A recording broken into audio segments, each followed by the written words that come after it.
Naona stima sasa yote anakatika. Hii miti karibu saa hii analala karibu mwaka 5 na ile anaanguka karibu anashoma hiyo bama. Karibu hii bama anashomeka lakini shamba anashomeka. Lakini Mungu tu analinda kwa sababu sisi anaona hajaona masaidisho chochote.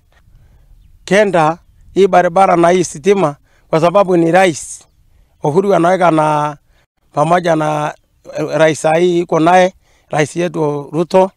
Na hawa sasa anaweka stima lakini hajawana ile mtu mwingine anatangulia na anafuatilia. Hii ni stima tu anasimama bure.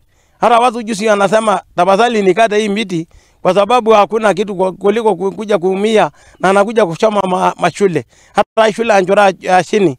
Hata juzi karibu hii stima anaangukia watoto.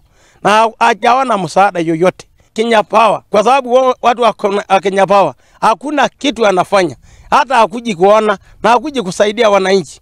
Haoni chochote. Naona Kikingi analala, Thitima Sekenge analala anasenyaka na hakuna kitu kingine na hakuna mtu akuamsha na hakuna mtu anaangalia. Onyesha maposti zikaanza kuoza na zikaanguka.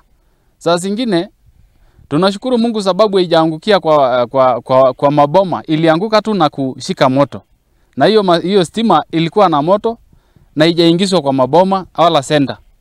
Sababu hapo population iko juu na hawatumii hiyo stima. Sasa hatujui ni nini inazuia hiyo stima iteremke kwa maboma. Naomba Kenya Power ikuje irekebishe hizo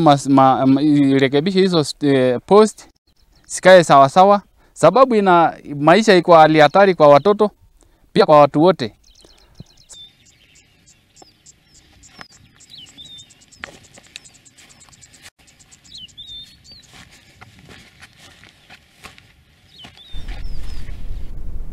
Nao arimi a mucere guku bururi-ini makire na mwihoko wa gukorwo makiongerera magetha oni thutha wa uthunduri wa mbegu njeru iria gukorwo ikimateithiriria gukorwo makiongerera magetha